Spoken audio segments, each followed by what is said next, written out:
got to come out today and speak to the Detroit youth. Talk about the message that you wanted to send to them.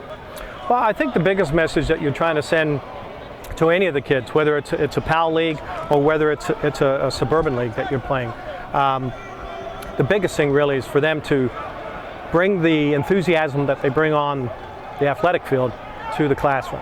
And I know when I was younger, I didn't, and it took me a while for me to learn those things. And I think the more we can try to give them guidance at an earlier age to prepare themselves for school, because that's really where they have to try to work the hardest at, is if they have good habits in study hall and in school, usually those good habits transfer onto the athletic field, and you get a pretty good rounded kid at that time. So for me, trying to emphasize the schooling and good habits, eating habits, sleeping habits, making good choices out of school as well as in school, those are really important messages for me. We heard you say while you were speaking to them, you tried to convey that not everybody makes it to the NFL. Mm-hmm. How do you get them to understand that there is something after high school football?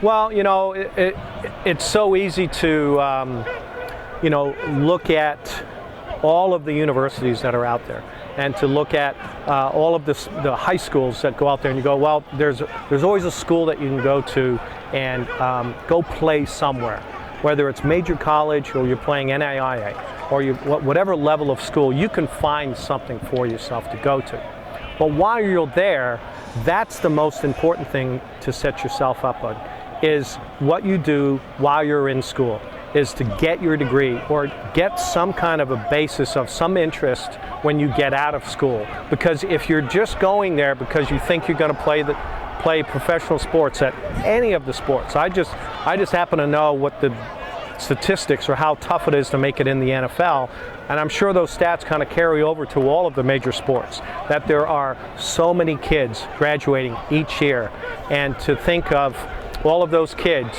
that you only have maybe 1% of the graduating class from an NCAA schools have a chance at being drafted, and out of that 1% of them will get a chance to maybe make the team. So it's a very minute number, and you can't always see these televised drafts and combines and stuff that they have out there now and think that you're going to be one of those people. And so for me, I try to change the emphasis and make them think about their schooling and get their degree and set themselves up better that way, rather than relying on their athletic abilities, getting them to a solid future for themselves. I heard you work with Detroit Police Athletic League year-round, pretty much.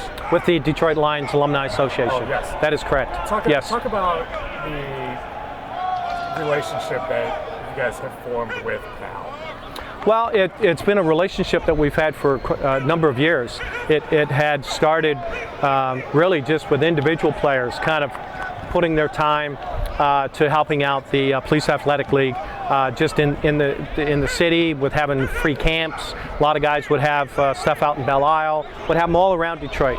And then it became more of a support for the Detroit Lions Alumni Association when we decided, well, okay, well, because there's so many organizations out there, which ones do we really want to kind of put our name behind to try to support?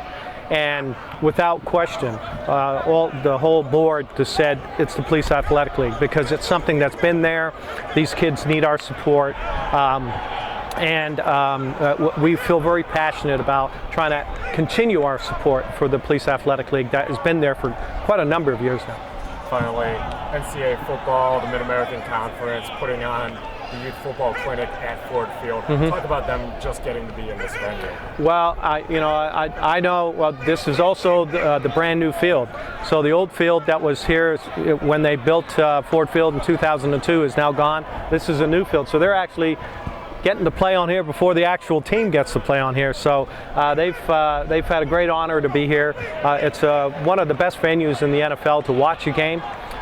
There are some bigger, there are some maybe more expensive, but as far as watching, the sight lines that they have here at Ford Field are excellent, and it should hopefully be a big treat for them that they'll remember for the rest of their lives.